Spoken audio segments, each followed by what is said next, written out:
साथियों नमस्कार। सभी को कोटा ऑनलाइन क्लासेस लेकर के आया है अगला टॉपिक साथियों शब्द शक्ति। मित्रों, मैंने आपसे पहले भी कहा था कि मैं आपको आपकी मंजिल तक पहुंचा के रहूंगा, चाहे कुछ भी हो जाए। मित्रों, मैंने आपसे जो वादा किया है वो वादा मैं निभा के रहूंगा, और मैंने आपसे बोला भी था कि एक टॉपिक एक दिन में खत्म करना है साथियों, मुझे चाहे कुछ भी हो जाए। साथियों, अब मैंने ये निश्चय किया है कि इस टॉपिक के साथ, जैसे मैंने शब्द शक्ति का टॉपिक खत्म किया, इस टॉपिक के साथ हम लोग जो है इसके क्वेश्चन आंसर भी साथ में ही करेंगे।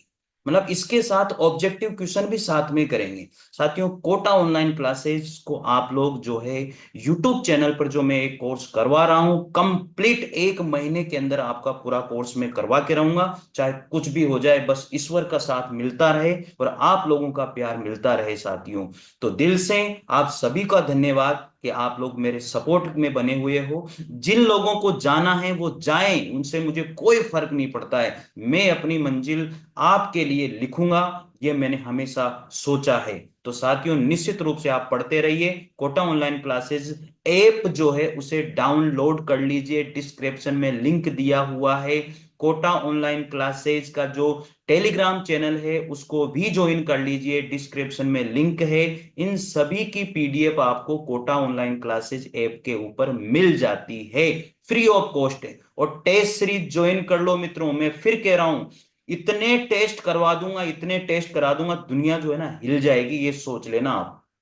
ठीक है, बाकी विश्वास करना नहीं करना आपके ऊपर है साथियों। चलिए, शब्द शक्ति। शब्द शक्ति होती क्या है साथियों? देखो, शब्द की शक्ति, सिंपल सा, इसमें सिंपल सा अर्थ दिया हुआ है कि शब्द शक्ति क्या होती है। अरे, जो शब्द की जो ताकत होती है, शब्द की जो शक्ति होती है, वही शब्द शक्ति होती है। सिंपल सा अर्थ है, देखो यहां पर पढ़ो।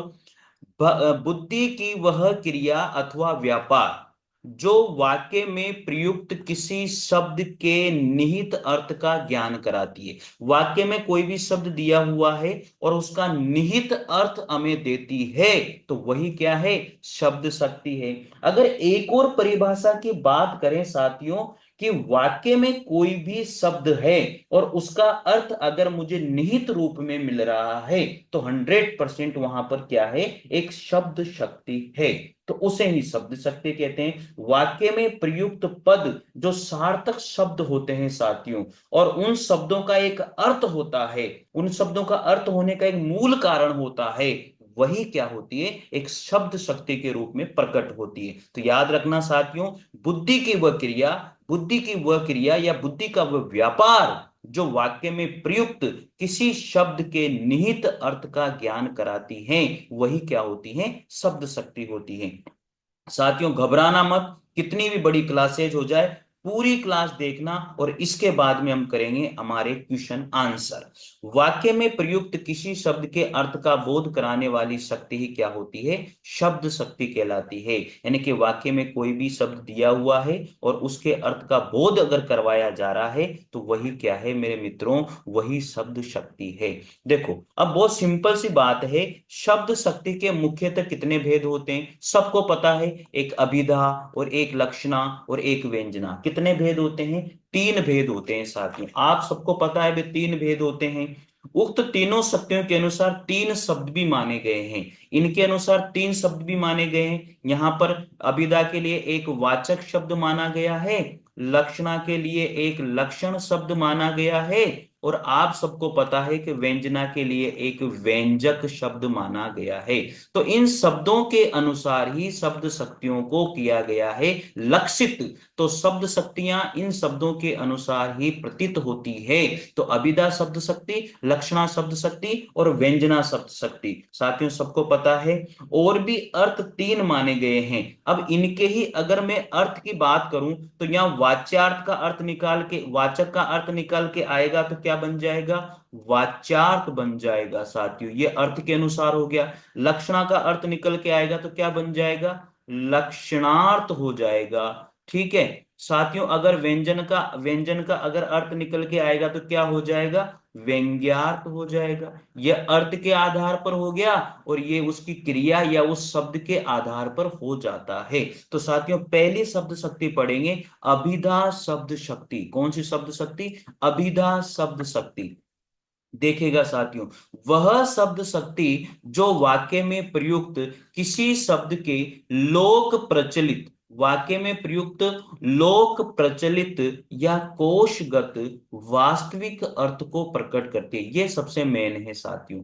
कोई भी शब्द हो, अगर उसका वास्तविक अर्थ हमें पता लगता है तो वो वहां पर अभिधा शब्द शक्ति होती है साथियों। एक भी पॉइंट आपका नहीं छूटेगा, ये मैं गारंटी देता हूं साथियों। विश्वास करते हुए पढ़ते रहिए बस। ठीक है, तो अभिधा शब्द शक्ति होती है। आगे बात करते हैं, अभिधा के द्वारा जो प्रकट अर्थ होता है, जो अभी मैंने यहां पर बताया है आप लोगों को, उसे हम लोग अभिध्यार्थ या फिर वाच्यार्थ, या फिर एक और बात में आपको यहां पर बता देता हूं जिसे हम कहते हैं सांकेतिक अर्थ। यहां पर तीसरा भी लिख देता हूं भैया यहां पर, नहीं तो यूं कहोगे कि सर एक और होता है सांकेतिक अर्थ। ये लो तीनों ही लिख दिए मैंने, जिसको अभिध्यार्थ भी कहते हैं, जिसको वाच्यार्थ भी कहते हैं, और जिसको सांकेतिक अर्थ भी कहा जाता है। अभिधा के द्वारा प्रकट अर्थ वो क्या क्या होते हैं? अभिध्यार्थ, वाच्यार्थ और सांकेतिक अर्थ, इन तीनों रूप में लिया जाता है साथियों। बस बात समझ में आ गई, यानी कि वाच्यार्थ के ही ये तीन नाम है भाई। वाच्यार्थ के क्या है? ये तीन नाम है। सांकेतिक अर्थ को हम लोग एक साक्षात सांकेतिक अर्थ भी दे देते हैं, ये अलग अलग किताबों का नाम है, ठीक है। और इसके बाद में इसको हम लोग मुख्यार्थ भी कह देते हैं। ये लो भैया, इसको हम लोगों ने क्या कहा? मुख्यार्थ भी कह दिया। लिख लो, लिख लो, मैं बता रहा हूं आप लोगों को, नहीं मिलेंगे ये नोट्स कहीं पर भी। पैसे दे दे के आप लोग वहां पढ़ते हो साथियों। मत पढ़ो, मत पढ़ो, मत भटको, मत भटको। मैं सही बता रहा हूं आप लोगों को, मैंने वादा किया है 1 महीने में कोर्स पूरा करा के रहूंगा, चाहे कुछ भी हो जाए। बस पढ़ते रहो साथियों। टेस्ट सीरीज ज्वाइन कर लेना, कोटा ऑनलाइन क्लासेज ऐप को जरूर डाउनलोड कर लेना, टेलीग्राम को ज्वाइन कर लो साथियों। जो मैंने एक व्हाट्सएप ग्रुप बना रखा है नोट्स, हिंदी नोट्स के नाम से, उसको ज्वाइन कर लो, मजे आ जाएंगे आपको। देखो आदि आगे, अभिधा के द्वारा प्रकट अर्थ क्या क्या नाम देते हैं? अभिध्यार्थ, वाच्यार्थ, मुख्यार्थ, सांकेतिक अर्थ, जिसको साक्षात सांकेतिक अर्थ भी कहा जाता है। बढ़े आगे, चलिए। अभिध्यार्थ को धारण करने वाले शब्द क्या कहलाते हैं? वाचक कहलाते हैं। और वाचक के आधार पर ही क्या हो जाता है? वाच्यार्थ बन जाता है। तो कुल मिला के बात इन सभी की एक ही खींचड़ी है, वास्तविक अर्थ को प्रकट करना। वास्तविक अर्थ को प्रकट करना ही क्या है साथियों? यही हमारी अभिधा शब्द शक्ति होती है। ज्यादा भटकने की जरूरत बिल्कुल भी नहीं है, भटकना ही नहीं है कहीं पर भी। एक चीज अब यहां समझने वाली है, देखो पहला उदाहरण क्या है? कलिंग के लोग साहसी हैं। क्या लिखा हुआ है? कलिंग के लोग साहसी, सीधा सीधा लिख दिया ना, कलिंग के लोग साहसी हैं भैया। सिंपल सा अर्थ निकल के आ रहा है, इसका मतलब अभिधा शब्द शक्ति। नरेंद्र पाखंडी हैं, सिंपल सा अर्थ निकल के आ रहा है, नरेंद्र पाखंडी है, पाखंडी है, सब जानते हैं, इसका मतलब अभिधा शब्द शक्ति। तीसरा है मनीषा बहुत भोली हैं, तीसरा अर्थ यहां पर कोई अर्थ अलग से निकल नहीं पाएगा इसमें से, इसलिए अभिधा शब्द शक्ति। यहां पर है महेश मूर्ख हैं, यहां पर सिंपल अर्थ है अभिधा शब्द शक्ति। ठीक है, अब आगे पढ़े। ये तो सिंपल सिंपल अर्थ है हमारे जो हम लोगों ने देखे हैं। अब आते हैं सिंपल अर्थ के साथ साथ जो हमारे काव्यांश से लिए गए अर्थ हैं।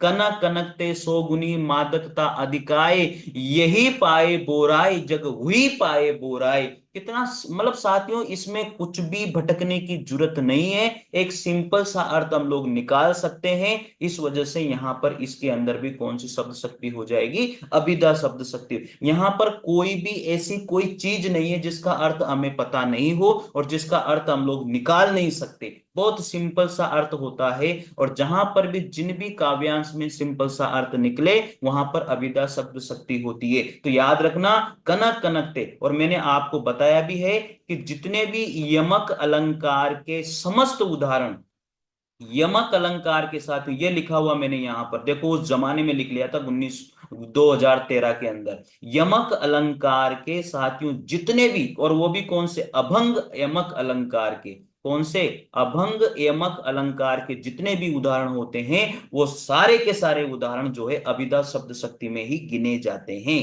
तो ये रहा यहाँ पर, आगे ना बात समझ में। आगे देखो, यहाँ पर छठा उदाहरण आता है, तीन बेर खाती थी वो तीन बेर खाती है। तो ये लो साथियों, ये भी यमक अलंकार का उदाहरण है और ये भी अभंग यमक अलंकार का उदाहरण है। तो अभिधा शब्द शक्ति हो गई। यहाँ पर सातवां उदाहरण है, जेते नभ में तारे हैं तेते तुमने तारे हैं, वाह वाह वाह वाह वाह। तो मित्रों ये हो गई ना बात। बताओ अभिधा शब्द शक्ति के कितने सारे उदाहरण मैंने आप लोगों को बता दिए हैं। तो मेरे साथियों, अभिधा शब्द शक्ति के लिए आप घबराओ मतो, मैंने आपको बता दिया है। उक्त वाक्यों या काव्य पंक्तियों में प्रयुक्त प्रत्येक शब्द का सीधा सीधा अर्थ निकल रहा है, एक वास्तविक अर्थ प्रकट हो रहा है। अतः उक्त सभी अभिधा शब्द शक्ति के उदाहरण है या नहीं है? बात समझ में आ गई ना? अब यहां पर हम थोड़ा सा लिख लेते हैं जो आपको भी लिखना है, एक सिंपल सा पॉइंट लिख रहा हूं। अभिधा, अभिधा शब्द, अभिधा शब्द शक्ति, अभिधा शब्द शक्ति के लक्षण।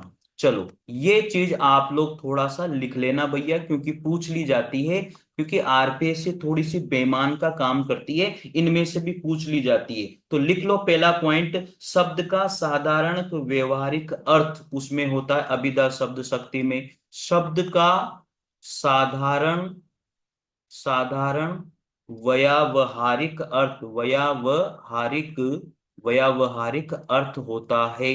दूसरा पॉइंट आता है, अभिधार्थ का निश्चित अर्थ होता है। क्या होता है? अभिधार्थ का निश्चित अर्थ होता है। ये पूछ लिया जाता है विशेषताएं देकर के कि इसमें बताओ ये किसकी विशेषताएं। तो अभिधा शब्द शक्ति की विशेषताएं बेमान का काम करते हैं ना भैया।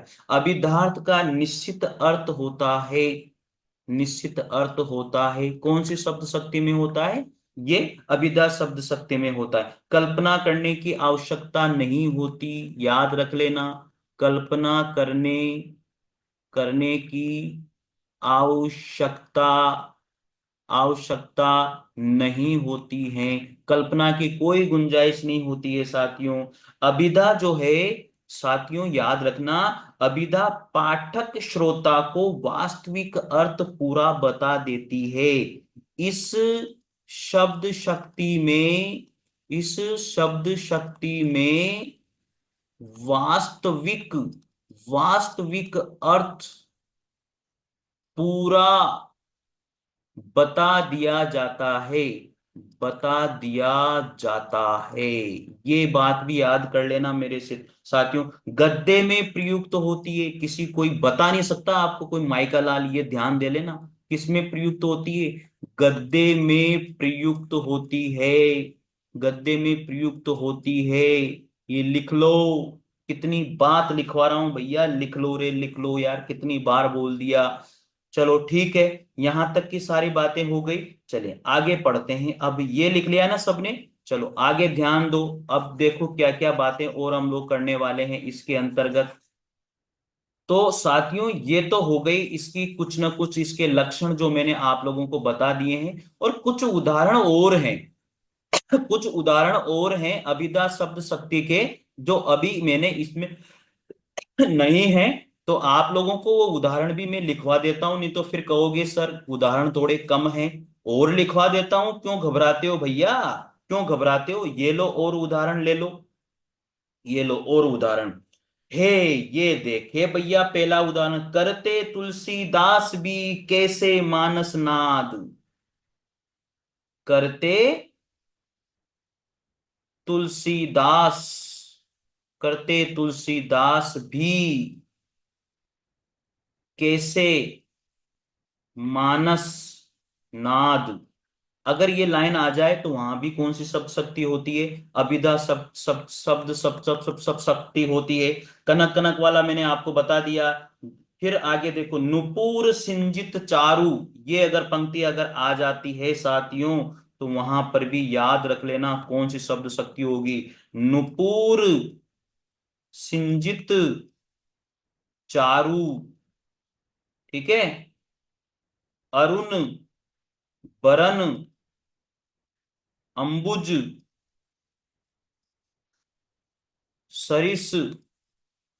अगर ये लाइन आ जाए तो वहां पर कौन शब्द शक्ति होती है? वहां पर भी अभिधा शब्द शक्ति होती है। तो मेरे साथियों, यहाँ पर आपको घबराने की बिल्कुल जरूरत नहीं है। ये जितने भी उदाहरण मैंने बताए हैं, सभी में कौन सी शब्द शक्ति आ जाएगी? सभी में अभिधा शब्द शक्ति आ जाएगी। और एक चीज और मैं आप लोगों को बता देता हूं, जो मुझे थोड़ी बहुत और भी लगी है। एकार्थक शब्दों का मुख्यार्थ निहित रहता है इसके अंदर। जो एकार्थक शब्द होते हैं उनका मुख्यार्थ क्या होता है? निहित होता है साथियों। तो ये थोड़ा सा आप लोग ध्यान दे लीजिएगा। अभिधा शब्द शक्ति में मेरे अनुसार इससे कोई बार आपका नहीं जाएगा। अब दूसरी शब्द शक्ति आती है अपने पास, वो है लक्षणा शब्द शक्ति। साथियों, सबने देखा होगा लक्षणा शब्द शक्ति थोड़ी सी पूछ ली जाती है, और इसके भेद भी बहुत ही खतरनाक तरीके से बताए गए हैं। तो ये है सेकंड नंबर की हमारी लक्षणा शब्द शक्ति। पढ़िएगा, वह शब्द शक्ति जो मुख्यार्थ के बाधित होने पर लक्षणों पर आधारित सांकेतिक अर्थ को प्रकट करती है। साथियों याद रखना, यहां पर मुख्यार्थ क्या हो जाएगा? बाधाहीत हो जाएगा। साथियों, जो मुख्यार्थ है वो बाधा के साथ होगा, या मुख्यार्थ में कोई ना कोई बाधा आएगी। कहने का मतलब जो अभिधा है उसमें कोई ना कोई बाधा होगी। तो मुख्यार्थ के बाधित होने पर लक्षणों पर आधारित जो सांकेतिक अर्थ प्रकट करती है, संकेत के आधार पर हम लोगों को अर्थ देती है, वो लक्षणा शब्द शक्ति होती है। साथियों आगे बात करते हैं। लक्षणा के द्वारा प्रकट अर्थ को लक्ष्यार्थ कहते हैं, तथा लक्ष्यार्थ को धारण करने वाले शब्द को लक्षक कहा जाता है।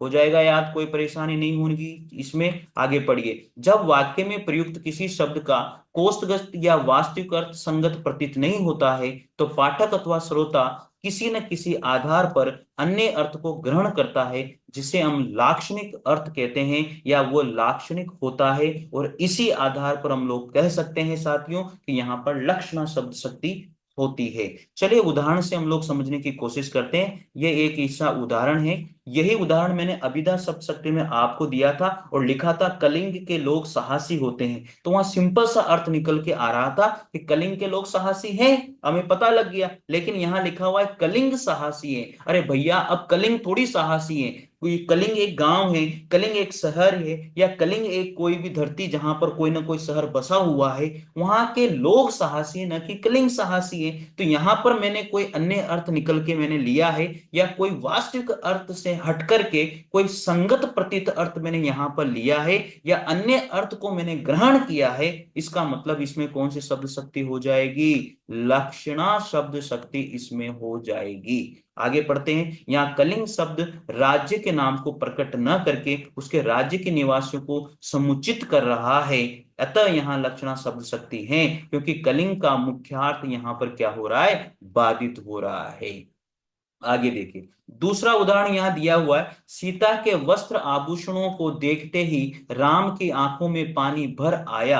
यानी कि सीता के वस्त्र आभूषणों को देखते ही राम की आंखों में पानी भर आया। अरे भाई, कैसे भर आया? वस्त्र आभूषण देखते ही राम की आंखों में कैसे पानी भर आया? ऐसा नहीं है।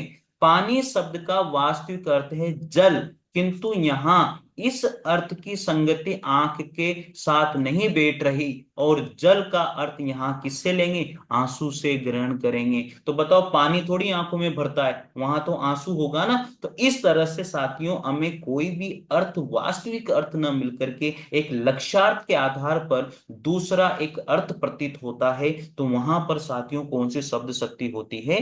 लक्षणा शब्द शक्ति होती है। मेरे हिसाब से आप लोगों को समझ में आ गई होगी बात। चलिए अब आगे बात करते हैं। लक्षणा के दो उपभेद होते हैं साथियों। कितने उपभेद होते हैं? दो। एक होता है रूढ़ि लक्षणा, और एक होता है प्रयोजनवती लक्षणा। याद रखना साथियों, एक एक चीज बताऊंगा, एक एक चीज दिल खोल के रख दूंगा आप लोगों के सामने। बाकी आपकी इच्छा है साथियों, लाइक तो कर दिया करो यार, वीडियो को शेयर कर दिया करो। अब आपकी मर्जी है भैया, आप जैसा चाहो वैसा करो। अब ये तो आपके ही ऊपर है। भगवान करे आपका भला हो, आपका सारी मनोकामनाएं पूरी हो, जैसी आपकी इच्छा है। ठीक है, चले बड़े आगे। चले यहां पर अब लक्षणा के दो उपभेद होते हैं। एक होती है रूढ़ि लक्षणा, और एक होती है प्रयोजनवती लक्षणा। याद हो जाएगा। चलिए, अब रूढ़ि लक्षणा से ही सिंपल सा अर्थ नजर आ रहा है। देखो, पहला किसका उपभेद है, रूढ़ि लक्षणा। तो रूढ़ि लक्षणा होती क्या है भैया, जहां लक्ष्यार्थ को ग्रहण करने का आधार कोई रूढ़ी रूढ़ी यानी कि अर्थात चली आ रही परंपरा हो। रूढ़ी मतलब जो परंपराएं बहुत सालों से चली आ रही हैं वो रूढ़ी परंपराएं होती हैं। तो वहां पर चली आ रही परंपराएं होती हैं लक्ष्यार्थ को ग्रहण करने के लिए, या लक्ष्यार्थ यानी कि लक्षणा शब्द शक्ति में जो लक्ष्यार्थ जो अर्थ के आधार पर बताया गया है उसको ग्रहण करने के लिए चली आ रही परंपरा हो, वहां रूढ़ी लक्षणा होती है या रूढ़ी लक्षणा शब्द शक्ति होती है।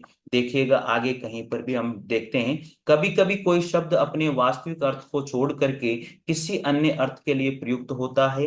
जहां कविता में ऐसे शब्दों का प्रयोग हो जहां वहां रूढ़ी लक्षणा शब्द शक्ति होती है।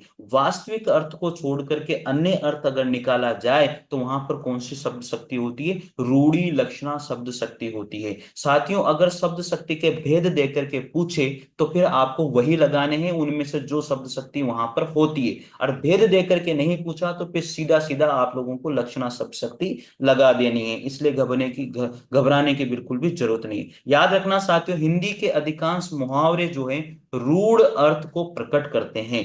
कहने का मतलब ये हो गया कि जहां पर मुहावरे वाली बात अगर आ जाए तो सीधा सा ध्यान रख लेना कि वहां पर रूढ़ी लक्षणा शब्द शक्ति है। देखो आगे यहां पर पढ़ते हैं, जब किसी नगर या प्रांत या देश का नाम वहां के समस्त निवासियों का प्रतिनिधित्व करे। जब किसी नगर प्रांत और देश का नाम, याद रखना साथियों, फिर बाद में कहना मत समझ में नहीं आया। जहां शब्द शक्ति समझना आसान काम नहीं है। ये जो पढ़ा रहे हैं ना ये इस तरह से, अरे ये मैंने दिल खोल के रखा है तुम्हारे लिए। अपने नोट्स जो मैंने कब बनाए थे बताओ आप, जो आज आपको सक्सेस दिला करके रहेंगे। लेकिन पढ़ने वाला ही पढ़ेगा, जिसको भटकना है वो तो भटकता रहेगा, क्योंकि उनकी आदत पड़ चुकी है। मत भटको मत भटको रे, मैं कितनी बार बोल चुका हूं आप लोगों से। जब किसी नगर प्रांत या देश का नाम वहां के समस्त निवासियों का प्रतिनिधित्व करता है तो वहां पर रूढ़ी लक्षणा शब्द शक्ति होती है। तो बताओ, अभी मैंने वहां वहां पर कलिंग वाली बात आई थी, तो वहां पर कौन सी शब्द शक्ति होगी, वो उसके देश के नाम को, उसके प्रांत के नाम को, उसके राज्य के नाम को नहीं, वहां के निवासियों को संबोधित कर रहा था। इस वजह से वहां पर रूढ़ी लक्षणा शब्द शक्ति होगी। अब आगे देखो, देखते हैं यहां पर, समझने की कोशिश करना, एक एक उदाहरण समझा रहा हूं। लाल पगड़ी को देखते ही चोर 9 2 11 हो गए, ये मुहावरा है कि नहीं है। अरे 9 2 11 होना मतलब भागना हुआ नहीं हुआ। क्या वैसा का वैसा अर्थ हम लोग ले रहे हैं, हमने इसके अर्थ को ग्रहण किया, इसका मतलब कौन सी शब्द शक्ति हुई यहां पर, रूढ़ी लक्षणा शब्द शक्ति हो गई। लाल पगड़ी, अरे कोई भी हो सकता है, लेकिन लाल पगड़ी को किसी को भी देख के कैसे भाग जाएगा, तो हमने अर्थ लगाया यार वो पुलिस वाले हो सकते हैं। तो इस वजह से यहां पर क्या हो जाएगा, रूढ़ी लक्षणा। और हमेशा ये देखा गया है भाई, ये देखा गया है कि कहीं ना कहीं ऐसा भाव होता है। दूसरा उदाहरण देखो, राम सदैव चौकन्ना रहता है। अरे चौकन्ना का मतलब ऐसे थोड़ी नहीं रहता है, वहां पर राम सदैव चौकन्ना मतलब मैंने अर्थ निकाल के इसका लिया है, सतर्क रहता है। इसका मतलब यहाँ पर कौन से शब्द, अपन कहते हैं राम तो हमेशा चौकन्ना रहता है, अरे ये रूढ़ी है, शुरू से चला हुआ शब्द है और हम लोग हमेशा बोलते रहते हैं, लेकिन उसका मतलब है वो सतर्क रहता है। ठीक है। यहां पर तीसरा उदाहरण ले लो भैया, पंजाब में परिश्रमी, अरे पंजाब थोड़ी परिश्रमी है, पंजाब के लोग परिश्रमी है भैया। तो इसका मतलब वहां पर कोई भी बात अगर आती है अन्य अर्थ निकल के आता है जो रूढ़ी के आधार पर होता है, परंपरागत होता है, तो वहां पर कौन सी शब्द शक्ति होती है साथियों, रूढ़ी लक्षणा शब्द शक्ति होती है। आगे बात करते हैं यहां पर चौथे नंबर पर, फिर देखो, भारत ने पाकिस्तान को धूल चटाई। अरे भारत की सेना ने चटाई है यार, भारत ने थोड़ी पाकिस्तान की सेना को धूल चटाई है, यानी कि परास्त किया, ऐसे थोड़ी धूल लेकर के गए और वहां पर उनको चटा दिया, ऐसा नहीं है। इसका मतलब ये चीजें पहले से चली आ रही है, आपने बोली फिर दूसरा बोलेगा, उसी को आगे बढ़ते बढ़ते बढ़ते बढ़ते परंपरागत हो गई चीजें। तो इस वजह से इन चीजों का अर्थ अगर दूसरी अर्थ में लिया जाए तो वो वास्तविक अर्थ से हट करके हमने अर्थ लिया है, इसका मतलब यहां पर कौन सी शब्द शक्ति हो जाएगी, रूढ़ी लक्षणा शब्द शक्ति हो जाएगी। चलिए साथियों आगे पढ़ते हैं। इस प्रकार बातों ही बातों में समर का श्री गणेश हुआ। अरे श्री गणेश क्या यार, आरंभ हो गया ना कोई समर यानी कि युद्ध आरंभ हो गया। श्री गणेश हुआ मतलब हमने अर्थ लिया, सभी कहते हैं अरे श्री गणेश करो। अरे अब अब किसी को समझ में थोड़ी आया, मान लो नहीं आया, लेकिन परंपरा से चली हुई बात आ रही है तो सबको अलग अर्थ नजर आ गया। हाँ ठीक है यार, आरंभ करो, मतलब इस कार्य को आरंभ करो, इस तरह से यहाँ पर अर्थ निकल के आ जाता है साथियों। अगला उदाहरण है, हाय वह नयन तारा कहाँ है। नयन तारा मतलब वो बहुत ही प्रिय, मेरी नयन तारा बहुत प्रिय। देखो साथियों, ये मुहावरे के रूप में आए। दुख जल निधि डूबी का सहारा कहाँ है, तो इसके मतलब कौन सा शब्द शक्ति हो जाएगी यहाँ पर, यहाँ पर लक्षणा शब्द शक्ति में साथियों रूढ़ी लक्षणा शब्द शक्ति हो जाएगी। आगे देखो, उक्त वाक्यों काव्य पंक्तियों में रेखांकित शब्द अपने वास्तविक अर्थ को प्रकट न करके कोष्टक में अंकित सांकेतिक अर्थ को प्रकट कर रहा है, वहां लक्ष्यार्थ ग्रहण आधार पर रूढ़ी लक्षणा शब्द शक्ति यहाँ पर देखी गई है साथियों। तो मित्रों, भटकना नहीं है, इधर उधर मत भटको, मैं फिर कह रहा हूं। बाकी आपकी इच्छा है यार, अब मैं तो क्या ही बोलूं, बाकी तो अब आपकी इच्छा है ना, मैं कुछ थोड़ी बोल सकता हूँ, वो तो आपको ही पढ़ना है। आप क्या करते हो क्या नहीं करते हो ये आपके ऊपर है। जो मुहावरे और लोकोक्तियों से संबंधित होते हैं वो सारे के सारे रूढ़ी लक्षणा में आते हैं। मत भटकना कहीं पर भी। कवि अनूठे कलाम के बल से हैं, बड़ा ही कमालन कर देते, बेंदने के लिए कलेजे को है, कलेजा निकाल कर धर देते। तो इस तरह की पंक्तियां भी रूढ़ी लक्षणा में ही आती है साथियों। मेरे हिसाब से रूढ़ी लक्षणा आप समझ में आ गई होगी। आगे बात करते हैं प्रयोजनवती लक्षणा। दो भेद होते हैं ना भाई, रूढ़ी लक्षणा और प्रयोजनवती। अब इनके भेद अलग होंगे, वो भी पढ़ेंगे, टेंशन क्यों लेते हो तुम लोग। अगली आती है प्रयोजनवती लक्षणा। प्रयोजन का अर्थ होता है कोई उद्देश्य। प्रयोजन का अर्थ क्या होता है, कोई उद्देश्य होता है। रूढ़ी का मतलब परंपरा से चली आ रही कोई भी परंपरा है, ठीक है, बहुत सालों से चली आ रही परंपरा, वो रूढ़ीवादी हो जाती है। तो प्रयोजन का अर्थ होता है उद्देश्य। जहां कविता में लक्ष्यार्थ का प्रयोग उद्देश्य सिद्धि सिद्धि हेतु किया जाता है, वहां प्रयोजनवती लक्षणा शब्द शक्ति होती है साथियों।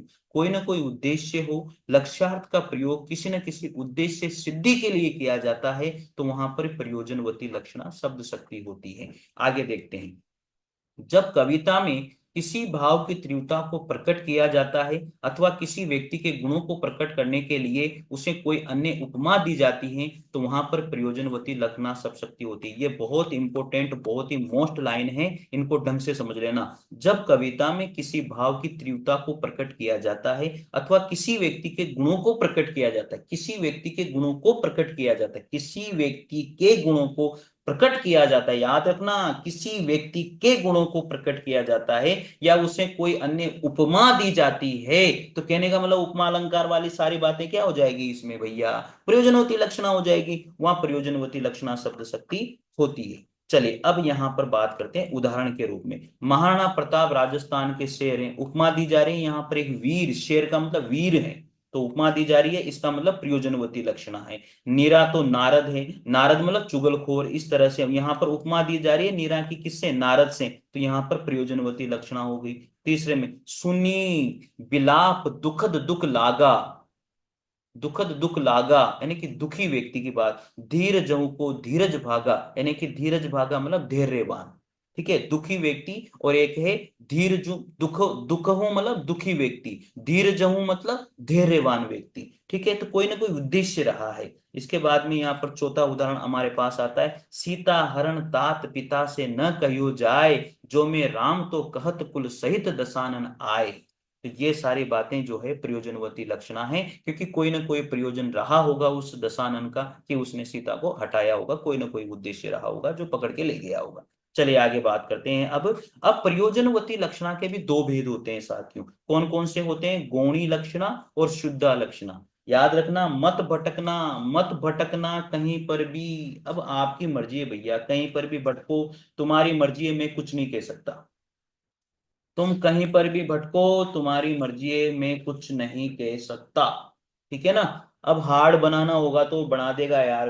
अब उसमें तो ये भी होता है, गौणी उपादान लक्षणा गौणी उपादान लक्षणा सारोपा, गौणी लक्षणा लक्षणा सारोपा। यार किसी के बस की बात थोड़ी है समझना भैया। तो इसलिए सिंपल तरीके से पढ़ने की कोशिश करना, ज्यादा लफड़ेबाजी मत पाड़ना शब्द शक्तियों में, नहीं तो भटकते रह जाओगे, सोच लेना। आगे, अब प्रयोजनवती लक्षणा शब्द शक्ति के भी कितने भेद होते हैं, दो होते हैं। एक तो होता है गौणी लक्षणा और एक होता है शुद्धा लक्षणा। कौन से भेद होते हैं? गौणी लक्षणा और एक होता है शुद्धा लक्षणा। तो गौणी लक्षणा सबसे पहले, जहां लक्ष्यार्थ का आधार उपमान और उपमेय संबंध ही, वहां गौणी लक्षणा होती है। जहां लक्ष्यार्थ का आधार क्या होता है? उपमान और उपमेय संबंध ही हो, वहां गौणी लक्षणा होती है। किस तरह से होता है देखो, मुख चंद्र को देखकर विक्षा मानस गंज, मुख चंद्र को देखकर प्रफुर हुआ मन। तो साथियों यहां पर कौन सी शब्द शक्ति हो जाएगी? गौणी लक्षणा शब्द शक्ति हो जाएगी। कहने का मतलब मुख चंद्र यानी कि मुख रूपी चंद्र, यानी कि चंद्र रूपी मुख। तो साथियों यहाँ पर उपमान और उपमेय की बात की जा रही है, तो इसका मतलब यहाँ पर गौणी लक्षणा हो जाएगी। आगे फिर बात करेंगे यहाँ पर उसके मुख शशि। अब यहाँ पर भी देखो, यहाँ पर उपमान और उपमेय की बात की जा रही है, शशि रूपी मुख। तो इस तरह से आपको समझ लेना है। यहाँ पर भी देखो, मुख चंद्र, चंद्र रूपी मुख, मुख शशि, शशि रूपी मुख। यहाँ पर तो उपमान और उपमेय की बात या उपमान और उपमेय में संबंध बताया जाए, वहां पर एक दूसरे के ऊपर आरोपण किया जाए, वहां पर गौणी लक्षणा शब्द शक्ति होती है। बाकी अब आपकी इच्छा है भैया, अब आपको समझना है क्या नहीं है। मैंने बता दिया आपको, गौणी लक्षणा शब्द शक्ति कहां पर होती है? जहां उपमेय और उपमान, जहां पर एक अंग पर दूसरे अंग का आरोपण किया जाता है और आरोपण का आधार रूप संबंधी समानता होती है, वहां पर क्या होती है? रूप संबंधी समानता होती है, तो वहां पर गौणी लक्षणा शब्द शक्ति होती है। मुख शशि, तो शशि रूपी मुख यानी कि चंद्रमा रूपी मुख वाली बात है, तो सभी उदाहरणों में एक जैसी बात आ रही है। तो उपमेय और उपमान का रूप के आधार पर समानता या आरोपण किया जा रहा है।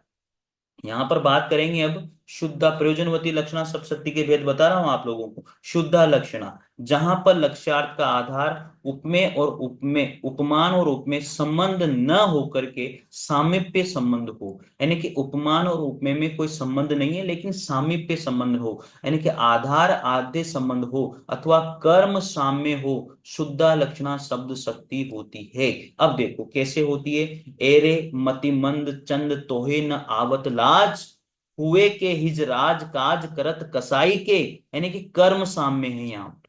किसके आधार पर? कर्म साम्य है। करत कसाई के, तो कर्म की बात की जा रही है, इसका मतलब यहाँ पर कौन सी शब्द शक्ति हो जाएगी? शुद्धा, शुद्धा शब्द शक्ति यहाँ पर हो जाएगी साथियों। उक्त उदाहरण में चंद्रमा को कसाई कहा गया है, अतः कर्म समानता होने के कारण यहाँ पर शुद्धा लक्षणा शब्द शक्ति होगी। ठीक है साथियों, मेरे हिसाब से आपको बात समझ में आ गई होगी। अगला है अबला जीवन, हाय तेरी यही कहानी, आंचल में है दूध आंखों में है पानी।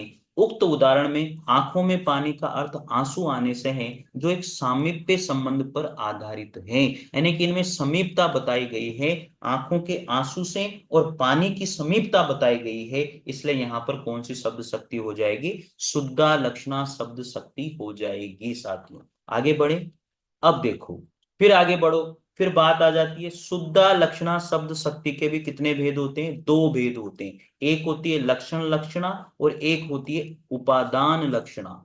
कचरा हो गया ना पूरा का पूरा है, बताओ इस तरह से होता है। इन शब्द शक्तियों में मामला थोड़ा सा टेढ़ा है। शुद्धा लक्षणा के भी दो भेद हैं, एक तो लक्षण लक्षणा और एक उपादान लक्षणा। अब लक्षण लक्षणा क्या होती है? जहां मुख्यार्थ पूर्णतः समाप्त हो जाए और केवल लक्षार्थ शेष रह जाए, वहां लक्षणा शब्द शक्ति, लक्षण लक्षणा शब्द शक्ति होती है। जहां मुख्यार्थ हो एक तरह से पूर्णतः समाप्त हो जाता है, मुख्यार्थ पूर्णतः समाप्त हो जाता है, जब पूर्णतः समाप्त हो जाए तो लक्षण लक्षणा शब्द शक्ति होती है। कैसे होती है देखो यहां पर, आज भुजंगों से बेटे हैं वह कंचन घड़े दबाए। भुजंगों से बेटे हैं, भुजंगों से बेटे हैं मतलब पूंजीपति लोग जो है सांपों की तरह बैठे हुए हैं, कंचन घड़े दबाए यानी कि सोने चांदी धन संपदा को दबा करके बैठे होते हैं। तो यहां पर भैया मुख्यार्थ बिल्कुल समाप्त हो चुका है। अरे शब्द लक्षणा शब्द शक्ति तो सब में ही है, लेकिन भेद है क्या? यही तो बड़ी परेशानी है, समझ लेना। अब यहाँ पर ये पहला उदाहरण लक्षण लक्षणा शब्द शक्ति का, मुख्यार्थ बिल्कुल खत्म है, इसका मतलब लक्षणा शब्द शक्ति है, और वैसे लक्षणा शब्द शक्ति तो है ही से। बात समझ में आ रही है ना? ये आगे देखो दूसरा उदाहरण, इस खंडर में दौड़ी होगी कभी बिजली सी उन्मुक्त जवानी। इस खंडर में दौड़ी होगी कभी बिजली सी, अब खंडर का मतलब यहाँ मनुष्य के शरीर से बात की जा रही है। ठीक है, समझ में आ गई बात। बिजली सी यानी कि बहुत स्फूर्ति की बात की जा रही है।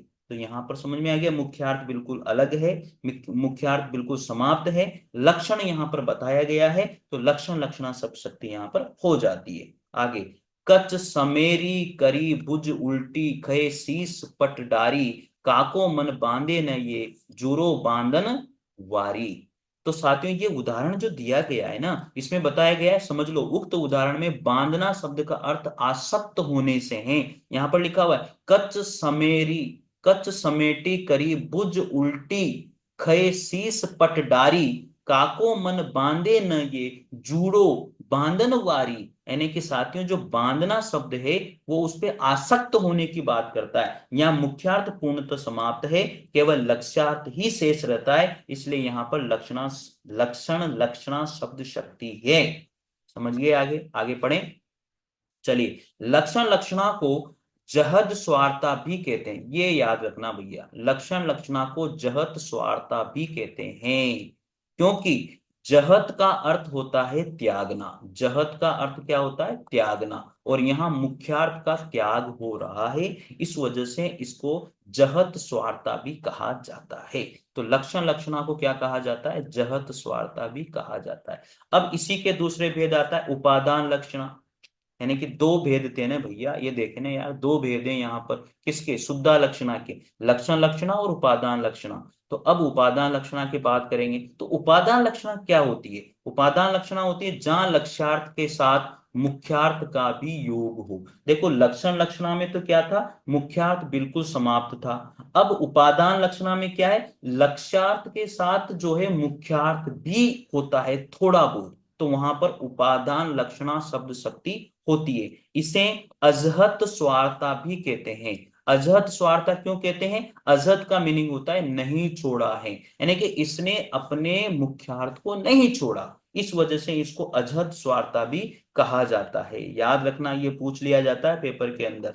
अब बात करेंगे, यहां मुख्यार्थ को नहीं छोड़ती है, इसलिए अजहत स्वार्था ये कहलाती है। चले आगे बढ़ते हैं, उदाहरण के रूप में देखें, बड़ी आरदी तोपें किले की ओर।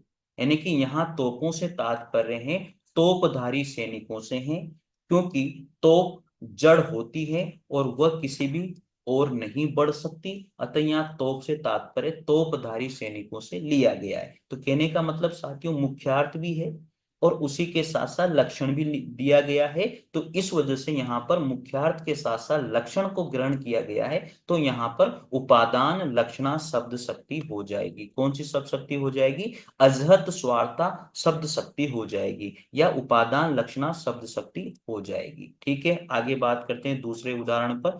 बेटी रही अति सघन वन पेटी सदन तन महा देख दोपहरी जेठ की छाया चाहती छाहा।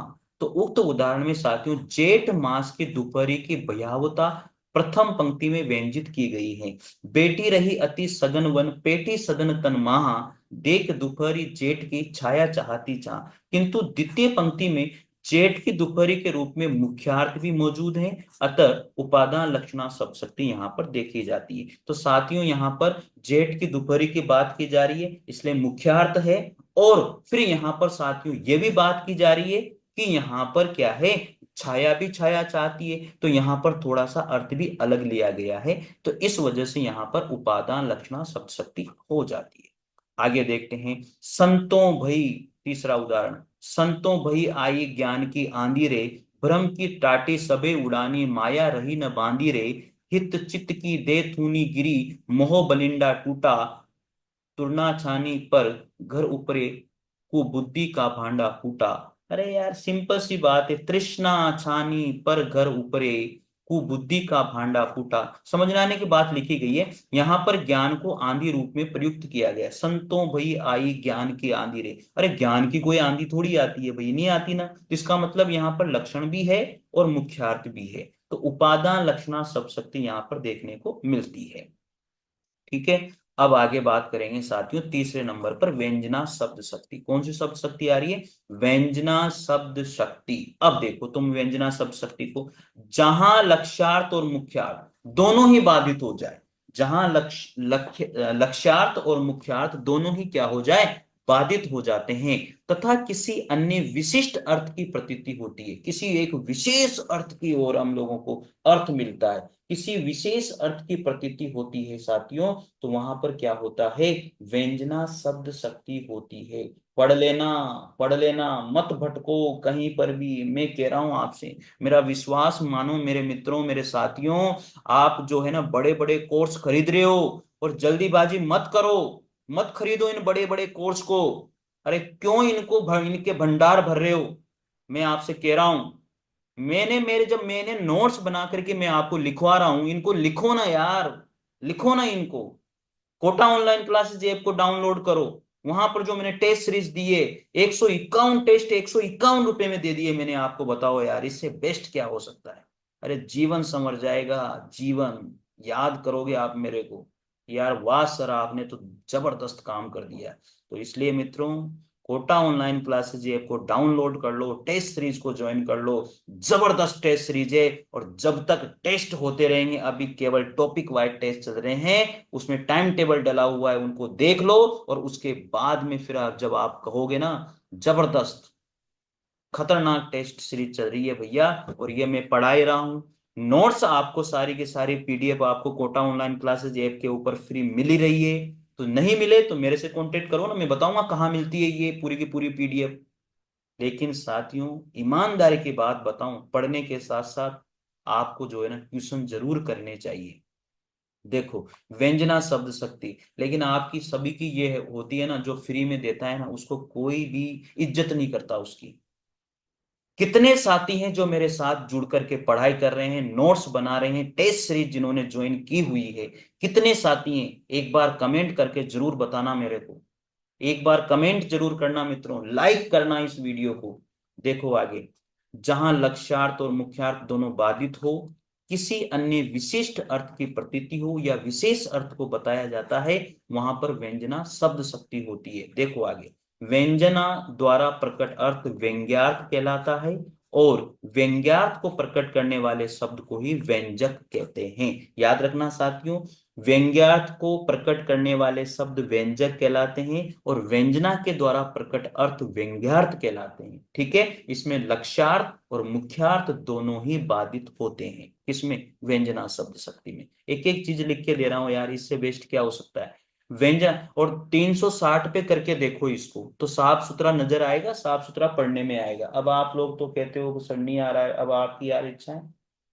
देखो आगे, व्यंजना शब्द शक्ति में सामान्यतः श्रोता द्वारा वक्ता के अभिप्राय से भिन्न अर्थ ग्रहण किया गया है। व्यंजना शब्द शक्ति में साथियों, जो श्रोता द्वारा जो है वक्ता के अभिप्राय से अलग अर्थ निकाल के लाया जाता है, वहां पर व्यंजना शब्द शक्ति होती है। साथियों ये इंपॉर्टेंट बात है, व्यंजना शब्द शक्ति के दो भेद होते हैं। कितने भेद होते हैं? दो। एक होता है रूढ़ी व्यंजना, सॉरी शाब्दी व्यंजना, और एक होता है आर्थी व्यंजना। शाब्दी व्यंजना और एक है आर्थी व्यंजना। अब शाब्दी व्यंजना की बात करते हैं। शाब्दी व्यंजना मतलब शब्द के आधार पर, आर्थी व्यंजना मतलब अर्थ के आधार पर। चलिए देखो, जहां व्यंग्यार्थ शब्दगत हो, अर्थात किसी शब्द के आधार पर अन्यार्थ ग्रहण किया जाए, अन्य अर्थ ग्रहण किया जाए, कहने का मतलब है शब्द के आधार पर अन्य अर्थ ग्रहण किया जाए, वहां पर शाब्दी व्यंजना होती है। अगर शब्द के आधार पर अन्य अर्थ ग्रहण किया जा रहा है, तो वहां पर शाब्दी व्यंजना होती है। देखो ये उदाहरण, ये बहुत बार पूछा गया उदाहरण है, बहुत बार पूछा गया उदाहरण है साथियों। देखो, चिर जीवो जोरी जुरे, क्यों न सने गंभीर, को घटिए वृष भानुजा, वे हलधर के वीर। तो साथियों, वृष भानुजा उक्त पंक्तियों में व्यंग्यार्थ का आधार रेखांकित शब्द है। व्यंग्यार्थ का आधार क्या है? रेखा। वृष भानुजा, अब इस शब्द के आधार पर अन्य अर्थ अर्थ ग्रहण किया गया है। किसी शब्द को आधार मान करके अगर अन्य अर्थ ग्रहण किया जाए, तो वहां पर कौन सा शाब्दिक व्यंजना होती है साथियों? तो वृष भानुजा यानी कि एक गाय की पुत्री या एक बैल की पुत्री। ठीक है साथियों, तो यहां पर समझ में आ गई। इसके आधार पर हलधर के वीर। ठीक है, तो ये हलदर का भी हमने शब्द का अर्थ लिया है। वृष भानुजा एक शब्द है, इसका भी अर्थ लिया है, इसका मतलब शाब्दिक व्यंजना हो गई। ठीक है, समझ लोगे, कोई दिक्कत नहीं आ रही है। पढ़ते हैं, दूसरा उदाहरण है, एक कबूतर देख हाथ में पूछा अपर कहाँ है। ऊपर, अपर कैसा? उड़ गया है वह तो सपर है। तो यहाँ पर अपर मतलब दूसरा, अपर मतलब दूसरा। ठीक है साथियों, फिर यहाँ पर बात की जा रही तीसरे उदाहरण में, शब्द का अर्थ निकाल के हमने लिया है। ठीक है, भिक्षु को कित गिरजा, भिक्षु गो कित गिरजा, वो तो मांगन बलिद्वार गयोरी। तो यहाँ पर भिक्षुक का अर्थ हमने एक शब्द का अर्थ निकाला हम लोगों ने। भिक्षुक का मतलब क्या होता है, यहाँ भिक्षुक भगवान शिव के लिए आया है। तो इस तरह से शाब्दिक व्यंजना हो जाती है। अगला उदाहरण है, भयो अपत के कोप युत के बोरे यही काल, मालिनी आज कहे न क्यों, वह रसाल को हाल। तो रसाल का अर्थ लो, अपत का अर्थ लो, बोरे का अर्थ लो, तो शब्द का अर्थ निकाल रहा है सीधा सीधा, इस शब्द का मीनिंग ये होता है। तो वहां पर शाब्दिक व्यंजना होती है साथियों। अब आर्थिक व्यंजना की बात करेंगे, जहां व्यंग्यार्थ का आधार कहने का तरीका होता है न कि शब्द। अब यहां पर साथियों शब्द का कोई ये नहीं होगा, यहां पर पूरे का ही अर्थ निकाला जाएगा। जब पूरे का अर्थ निकाला जाए तो वहां पर कौन सा अलंकार होता है, काकू वक्रोती अलंकार की बात करेंगे तो यहां पर आरती व्यंजना हो जाएगी साथी। मैं सुकुमारी नाथ बन जोगू, तुम ही उचित तप मो कह भोगू। ठीक है, तो ये पहला उदाहरण हो गया। दूसरा उदाहरण है, उधो तुम हो अति बड़भागी, अपरस रहत सने तगाते, नाहिन मन अनुरागी। उधो तुम हो, यहाँ गोपियां कहती ना उनसे, उधो जी से, कि तुम तो बहुत ही बड़े भाग्यशाली हो, उनके साथ रहते हो, और हमसे कहते हो कि तुम क्यों जबरदस्ती इनका प्रेम करते हो। तो इस तरह से पूरे का ही अर्थ निकाला जा रहा है, इस वजह से यहाँ पर आर्थिक व्यंजना हो जाती है। तो जहां पूरे शब्द का ही अर्थ निकाल के प्रकट किया जाए वहां आर्थिक व्यंजना, पर्टिकुलर एक शब्द का अर्थ निकाल के प्रकट किया जाए तो वहां शाब्दिक व्यंजना होती है। तो समझ में आ गई मेरी बात शायद आप लोगों को। तो साथियों ये थे हमारी शब्द शक्ति। तो शायद आपको शब्द शक्ति समझ में आ गई होगी। अब शब्द शक्ति के आधार पर हम लोग जितने प्रश्न हैं उन सभी प्रश्नों को करने की कोशिश करेंगे साथियों। बहुत सारे प्रश्न हैं जिन्हें हम पूरा करने की कोशिश करते हैं, और बहुत सारे प्रश्नों को मैं लेकर के आया हूं शब्द शक्ति के आधार पर। शब्द शक्ति पढ़ने के बाद में प्रश्नों को जरूर करें साथियों, लाइक और शेयर जरूर करें। अब आपकी इच्छा है आप कितना लाइक करते हो, कितना शेयर करते हो।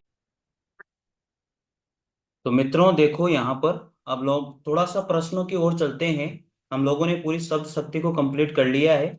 अब प्रश्न किस तरह से हैं, प्रश्न देखने की कोशिश करना। थोड़ा सा मैं आप लोगों को शब्द शक्तियों का तुलनात्मक विवरण भी बता देता हूं ताकि और समझ में आ जाएगा। जो अभिधा शब्द शक्ति होती है साथ ही उसमें क्या होता है कि अभिधा में केवल मुख्य अर्थ अथवा लोक प्रसिद्ध अर्थ प्रकट किया जाता है, लेकिन लक्षणा शब्द शक्ति में मुख्यार्थ से हट करके उसी के लक्षण के आधार पर अन्य अर्थ निकाला जाता है। कुल मिला के बात यह इसमें मुख्य अर्थ लिया जाता है और इसमें मुख्यार्थ से हट करके अन्य अर्थ लिया जाता है, लेकिन इसमें दोनों ही हटा दिए जाते हैं और कोई अन्य अर्थ को लिया जाता है। तो ये बात तो पहली बात हो गई। दूसरी बात होती है लक्षणा शब्द शक्ति में साथियों, इसमें देखने वाली चीज यही है। तो आप लोग थोड़ा सा देखिए। हाँ तो मित्रों क्या है कि ये जो दूसरा वाला ऑप्शन है इसमें देखो इसका अर्थ निश्चित होता है, यानी कोई कल्पना का प्रयोग इसमें नहीं किया जाता। किसमें, अभिधा शब्द शक्ति में। लेकिन जो है दूसरे नंबर पर लक्षणा की बात करते हैं, अर्थ निश्चित नहीं होता है, इसमें अर्थ निश्चित होता है, इसमें अर्थ निश्चित नहीं होता है लक्षणा में।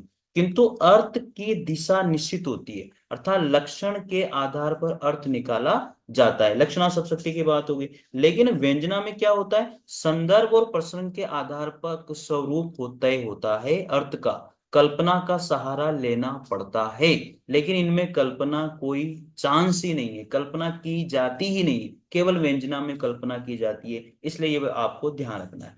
तीसरा पॉइंट आता है साथियों, तुलनात्मक अध्ययन करा रहा हूं देख लेना आप लोग।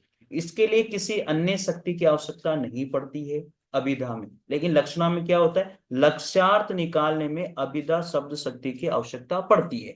यहाँ पर लक्षणा में, यहाँ पर क्या है, लक्ष्यार्थ यानी कि मुख्यार्थ से हटकर लक्षण तो अर्थ तो लिया जाता है, लेकिन लक्ष्यार्थ यहाँ पर निकालने के लिए अभिधा की जरूरत पड़ती है।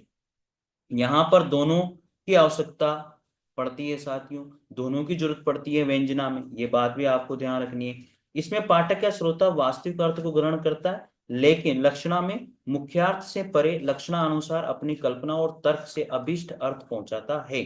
व्यंजना में क्या होता है, इसमें संकेत भर होता है, बाकी समस्त अर्थ पाठक श्रोता प्रसंग के आधार पर ग्रहण किया जाता है साथियों। तो ये थोड़ा सा तुलनात्मक अध्ययन था, जो आप लोगों को करना था और मैंने बता दिया है साथियों। अब हम लोग करते हैं मित्रों यहाँ पर महत्वपूर्ण प्रश्न, जिनके आंसर भी आप लोगों को दिया गया है, ये आंसर भी आपको दिया गया है साथियों। तो चलिए देखिएगा, महत्वपूर्ण प्रश्नों की ओर बढ़ते हैं। ये रहा पहला प्रश्न। जब लक्ष्यार्थ में वाच्यार्थ सम्मिलित रहता है, लक्ष्यार्थ में वाच्यार्थ भी सम्मिलित रहे, तो वहां पर कौन सी शब्द शक्ति होती है? उपादान लक्षणा शब्द शक्ति होती है। साथियों, जो मैंने आपको पूरा टॉपिक लक्षणा इसका जो पढ़ाया है शब्द शक्ति का, एक भी क्वेश्चन मिला लेना, एक भी क्वेश्चन उससे बाहर नहीं जाएगा, ये सोच लेना आप लोग। ये सारे क्वेश्चन बहुत इंपॉर्टेंट क्वेश्चन हैं, तो आप लोगों को ध्यान देना है। जब लक्ष्यार्थ में वाच्यार्थ सम्मिलित रहता है, शब्द शक्ति होती है उपादान लक्षणा शब्द शक्ति। दूसरा प्रश्न आता है, लक्षणा शब्द शक्ति का उदाहरण नहीं है। तो देखो पहला है, इस खंडर में बिजली से उन्मुक्त जवानी दौड़ी है, ये तो है। हुई वीरता की वैभव के साथ सगाई में, ये भी है। रे दो दिन का यौवन, ये भी है। लेकिन ये इसमें नहीं है। इसमें क्यों नहीं है? दिवस का अवसान समीपता, इसमें सीधा अर्थ निकल रहा है। इसका मतलब यहाँ पर कौन सी शब्द शक्ति हो जाएगी? अभिधा शब्द शक्ति। तो ये लक्षणा शब्द शक्ति का उदाहरण नहीं है। आगे बात करते हैं, तीसरे नंबर का क्वेश्चन आता है, लक्षणा शब्द शक्ति का सही उदाहरण कौन सा है? झूमत मतवारो झमकी बनमाली रस रूप, आगे बढ़वागी ते बड़ी है आगे पेट की। यानी कि इसका पूरा का पूरा अर्थ निकाला जा रहा है, इसलिए इसमें आर्थिक व्यंजना शब्द शक्ति नहीं है साथियों, इसमें लक्षणा शब्द शक्ति का प्रयोग किया जाता है। क्योंकि आगे बढ़वागति बड़ी है आगे पेट की, पेट में कौन सी आग लगती है भैया? नहीं लगती ना। लेकिन एक भूख वाली आग की बात यहाँ पर की जा रही है, इसलिए लक्षण यहाँ पर प्रकट हो रहा है, इसलिए इसमें लक्षणा शब्द शक्ति यहाँ पर हो जाएगी। अगला प्रश्न आता है साथियों, शब्द शक्ति के संबंध में असंगत कथन कौन सा है? असंगत मतलब इनमें से शब्द शक्ति को वो नहीं बता रहा।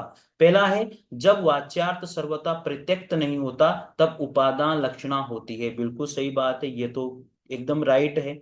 जब व्यंजना शब्द में हो, जब व्यंजना शब्द में हो तथा शब्द बदल देने से व्यंग्यार्थ नष्ट हो जाए तब शाब्दिक व्यंजना होती है, ये भी बिल्कुल राइट है।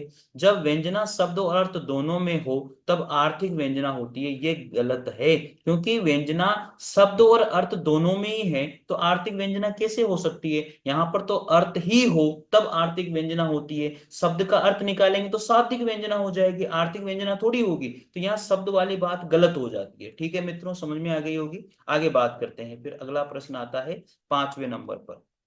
और ये देखो इसमें दिया है, जब लक्ष्यार्थ में वाच्यार्थ सम्मिलित नहीं होता है तब लक्षण लक्षणा शब्द शक्ति होती है। अगर यहाँ पर वाच्यार्थ भी सम्मिलित होता है तो यहाँ पर उपादान लक्षणा शब्द शक्ति होती है। ठीक है, आगे पांचवा प्रश्न आता है, सगन कुंज छाया सुखद शीतल मंद समीर, मन वे जा अजो वहे वा यमुना के तीर। पंक्तियों में कौन सी शब्द शक्ति है साथियों?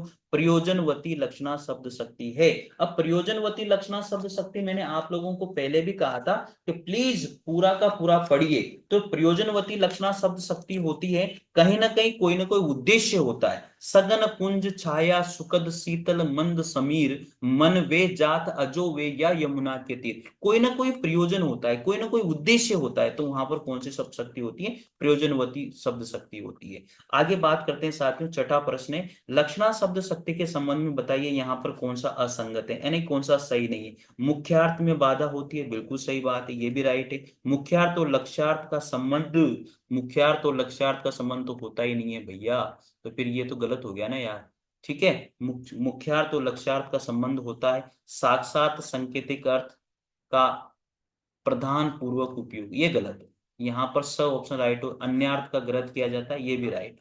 ठीक है, सातवां प्रश्न आता है, निम्नलिखित उदाहरणों में अभिधा शब्द शक्ति वाला विकल्प है। अब बताओ, प्रेमियों का प्रेम गीतातीत है, हार भी जिसमें परस्पर जीत है।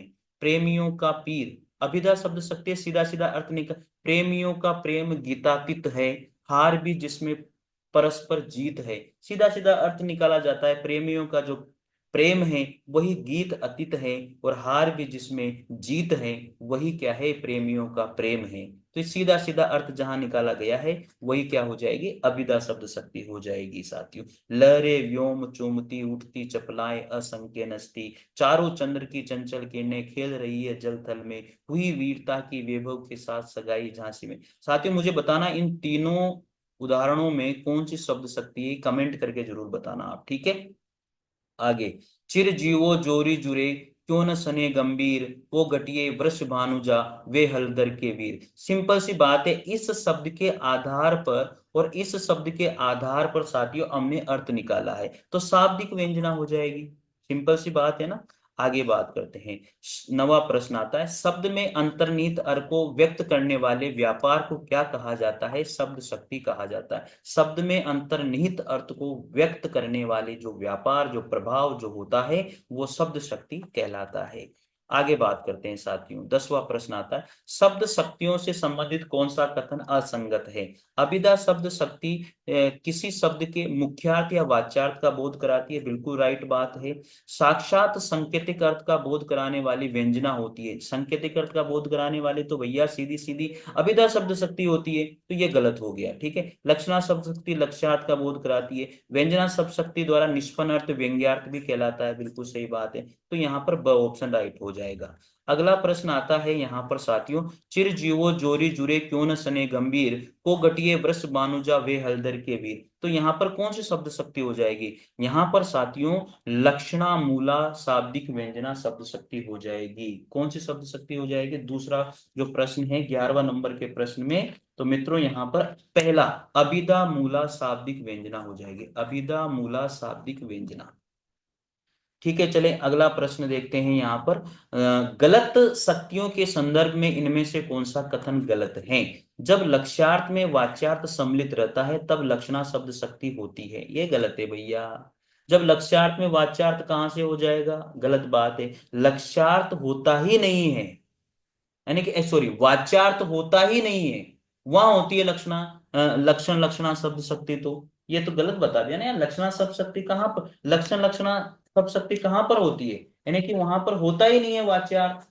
ठीक है, जहां मुख्यार्थ या वाच्यार्थ पूर्णतः समाप्त होता है वहां होती है लक्षण लक्षणा शब्द शक्ति। तो इसका मतलब पहला ही ऑप्शन गलत हो गया। जहां शब्द बदल देने पर व्यंग्यार्थ निकलता है, आर्थिक व्यंजना होती है, राइट बात है।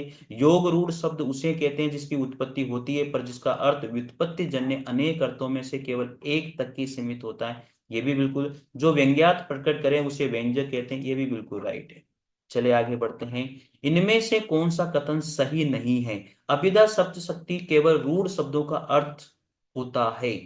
इनमें से कौन सा कथन सही नहीं है? अभिधा शब्द शक्ति द्वारा केवल रूढ़ शब्दों का ही अर्थ होता है, ये गलत बात है। रूढ़ शब्दों का ये थोड़ी अर्थ होता है यार अभिधा के अंदर, गलत है ना ये तो। रूढ़ का, यौगिक का, सबका ही होता है उसमें तो ये गलत है पहला ऑप्शन।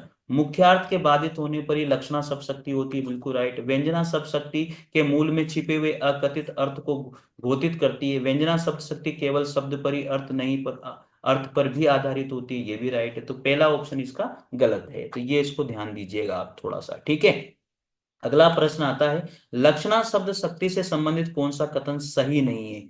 अब लक्षणा की बात करता है, किसी शब्द का मुख्य अर्थ बाधित होने पर उसका अन्य अर्थ ग्रहण किया जाता है, ये तो बिल्कुल राइट है। इस अन्य अर्थ का मुख्य अर्थ से कोई संबंध नहीं होता। अरे भाई एक बात बताओ, मुख्य अर्थ से कोई संबंध नहीं होता है, मुख्य अर्थ से संबंध होता है। अगर मुख्य अर्थ संबंध नहीं होगा तो लक्षण लक्षणा शब्द शक्ति हो जाएगी। यहाँ केवल लक्षणा शब्द शक्ति की बात की जा रही है। अर्थ, मुख्य अर्थ से संबंध तो होता है लेकिन उसका अर्थ मतलब उसका अन्य जो अर्थ होता है उसका मुख्य अर्थ से संबंध नहीं होता, जबकि अर्थ संबंध होता है। तो यहां पर यही क्या है, हमारा कथन सही नहीं है। तो ठीक है, ये अन्य अर्थ किसी रूढ़ि के आधार पर ग्रहण किया जाता है, किसी प्रयोजन के आधार पर अन्य अर्थ ग्रहण किया जाता है। रूढ़ि के आधार पर तो रूढ़िवादी हो जाएगा, रूढ़ि लक्षणा शब्द शक्ति हो जाएगा। प्रयोजन के आधार पर करेंगे तो प्रयोजनवादी लक्षणा शब्द शक्ति हो जाएगा। ठीक है, आगे है 15वां नंबर का प्रश्न आता है, शब्द शक्ति के संबंध में इनमें से कौन सा कथन सही नहीं है? शब्द की शक्ति उसके अंतर्निहित अर्थ को व्यक्त करने का एक व्यापार होती है, ये भी राइट है। अगला प्रश्न आता है साथियों, इन सॉरी प्रश्न क्या ऑप्शन है ब, अभिधा शब्द शक्ति के द्वारा तीन प्रकार के शब्दों को रूढ़, यौगिक और योग रूढ़ का बोध होता है, ये भी राइट है। मम्मट ने शब्द शक्ति के लिए शक्ति तथा विश्वनाथ ने व्यापार का प्रयोग किया था, ये गलत है। ये ऑप्शन बिल्कुल गलत है। किसका प्रयोग किया था? अब मम्मट ने तो भैया एक बात बताओ, शब्द शक्ति के लिए किसका प्रयोग किया है? तो ये चीज आपको ध्यान रखनी है भैया। आचार्य जो भट्ट थे उनका तात्पर्य ऐसा नहीं था और उन्होंने सीधी बात हमसे करी है और उन्होंने बोला है कि जो शब्द शक्ति है वो ये प्रकट नहीं करती है। तो यहां पर ये चीज आपको ध्यान देनी है, ये चीज ध्यान दे लेना भैया। मम्मट ने शब्द शक्ति के लिए शक्ति और विश्वनाथ ने व्यापार शब्द का प्रयोग किया था, ये गलत है। ठीक है। व्यंजना शब्द शक्ति से प्राप्त अर्थ को प्रत्ययमार्थ भी कहा जाता है। प्रत्ययमाना अर्थ, प्रत्ययमाना अर्थ भी कहा जाता है। 16वां प्रश्न, शब्द शक्ति के भेद कितने होते हैं? शब्द शक्ति के 3 भेद होते हैं। सिंपल सा अर्थ है। लोक प्रसिद्ध, लोक, अगला प्रश्न 17 नंबर का, लोक प्रसिद्ध या शब्द कोश अर्थ को प्रकट करने वाला जो शब्द कहलाता है वो वाचक कहलाता है। लोक प्रसिद्ध या शब्द कोश अर्थ को प्रकट करने वाला शब्द वाचक कहलाता है। साक्षात संकेतिक अर्थ को प्रकट करने वाले को शब्द शक्ति को हम क्या कहते हैं? अभिधा। साक्षात संकेतिक अर्थ अभिधा शब्द शक्ति में होता है। 19 नंबर का प्रश्न है साथियों, 19 नंबर, अभिधा शब्द शक्ति में प्रकट होने वाला जो अर्थ होता है वो क्या कहलाता है? वो वाच्यार्थ कहलाता है। 20वें नंबर का प्रश्न आता है, जब किसी पद में केवल उपमान पदों के द्वारा अभेद बताया जाता है वहां शब्द शक्ति होती है साध्य वसाना लक्षणा शब्द शक्ति। साध्य वसना लक्षणा शब्द शक्ति होती है। 21 नंबर का प्रश्न आता है, जब किसी पद में मुख्यार्थ की बाधा उत्पन्न होने पर अन्य अर्थ ग्रहण करते समय भी शब्द का अपना अर्थ कभी लुप्त नहीं होता है, वहां कौन सी शब्द शक्ति होती है? उपादान लक्षणा शब्द शक्ति होती है। यानी कि मुख्यार्थ भी हो और लक्ष्यार्थ भी हो, वहां उपादान लक्षणा शब्द शक्ति होती है। मैंने पढ़ा दिया था, आप लोगों को बता दिया था। ठीक है। 22 नंबर का प्रश्न आता है, जब किसी पद में मुख्यार्थ की बाधा उत्पन्न होने पर सादृश्य संबंध के आधार पर अन्य अर्थ ग्रहण किया जाता है, वहां कौन सी शब्द शक्ति होती है? साथियों, वहां पर गौणी लक्षणा शब्द शक्ति होती है। जब किसी पद में मुख्यार्थ के बाधा होने पर और उसके सादृश्य से अन्य अर्थ ग्रहण किया जाता है, वहां पर गौणी लक्षणा शब्द शक्ति होती है। 23 नंबर का प्रश्न है, जब किसी पद में मुख्यार्थ की बाधा होने पर सादृश्य के अतिरिक्त अन्य किसी संबंध से अन्य अर्थ ग्रहण किया जाता है, वहां शब्द शक्ति होती है शुद्धा लक्षणा शब्द शक्ति होती है। जब किसी पद में उपमेय और उपमान दोनों का शब्दों का निर्देश करते हुए अभेद बताया जाता है, ये सारोपा लक्षणा शब्द शक्ति होती है। याद रखना, ये बहुत इंपॉर्टेंट प्रश्न है।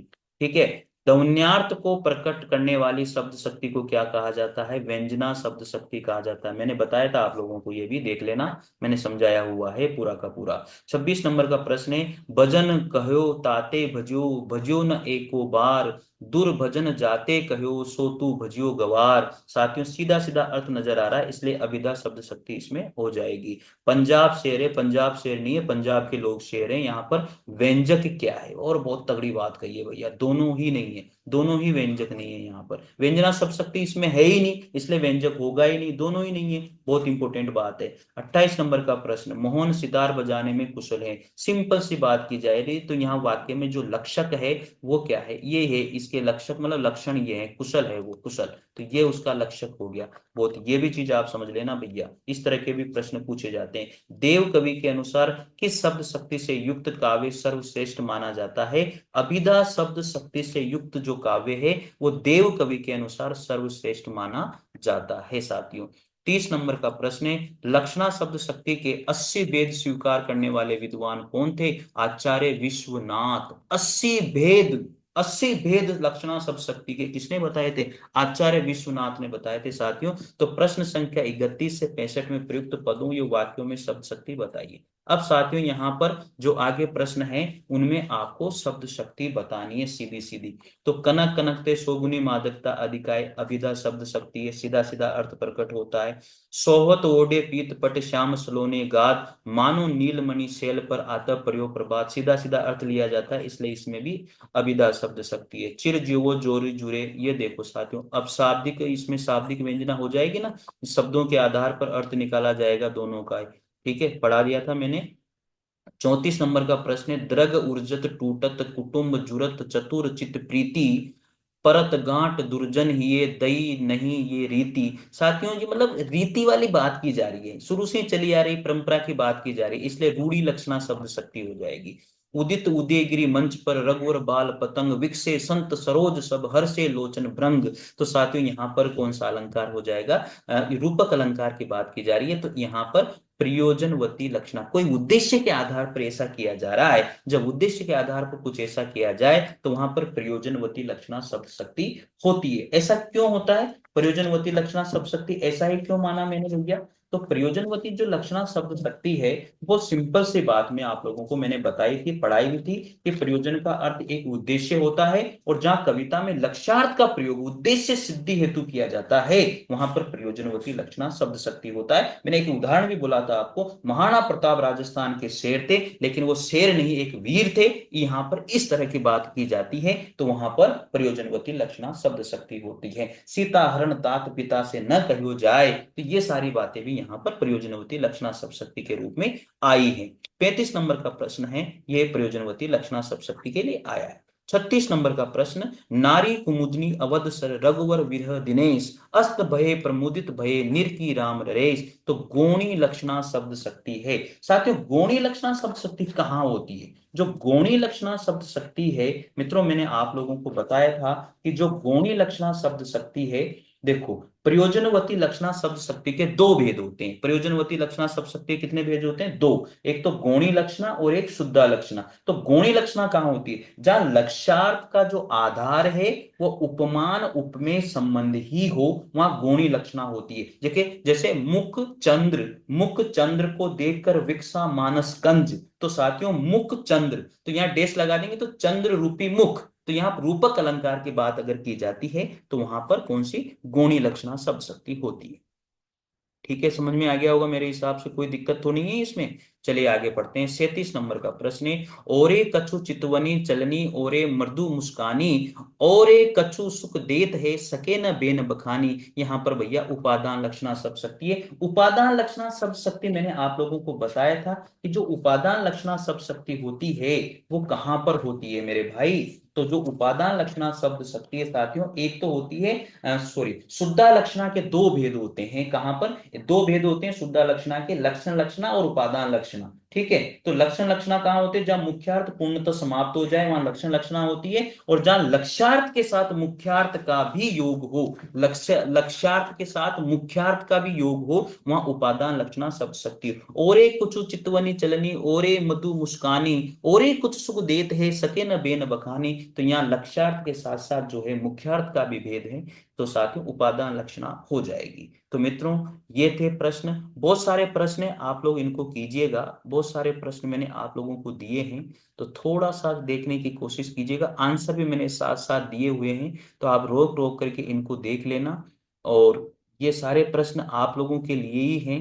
अगर इनमें से कोई प्रश्न आप लोगों को नहीं आता है तो आप मुझसे पूछ सकते हो, मुझसे बता सकते हो। साथियों, बहुत बढ़िया प्रश्न है, और इन प्रश्नों को अब आप कीजिएगा। ठीक है, सारे के सारे प्रश्नों के आंसर मुझे आप जरूर बताइएगा कि किस प्रश्न का आंसर क्या होगा। ठीक है साथियों, तो कुछ प्रश्न 40 प्रश्न मैंने करवा दिए हैं, बाकी अब आपकी इच्छा है, इन प्रश्नों को आपको ही करना है।